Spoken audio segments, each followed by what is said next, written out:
Setelah sempat terhambat akibat masalah lahan, Kementerian Pekerjaan Umum dan Perumahan Rakyat akhirnya kembali membangun hunian tetap untuk penyintas gempa di Palu.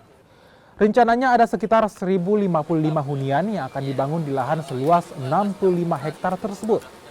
Setiap hunian akan dilengkapi dengan fasilitas air bersih, ruang terbuka hijau, dan beberapa fasilitas lainnya. Di Tunduk 2 ini akan dibangun 1.055 unit. Ya, dari ada sisa masih 5.000 ya. Dari 5.000 yang akan kita selesaikan. Di paket ini, di lokasi ini ada 1.055 unit yang akan kami bangun. Ini berapa lama Pak tahapannya? Ya kita harapkan ini gini, pembangunan satu rumahnya, dan yang kedua nanti juga dilengkapi dengan infrastruktur, didukung oleh Direktorat Jenderal Cipta Karya. Seperti yang saya sampaikan tadi, kita targetkan kita selesaikan di 2023 ini. Makanya kita sudah akomodir klaim warga itu lewat pembagian tanah nanti.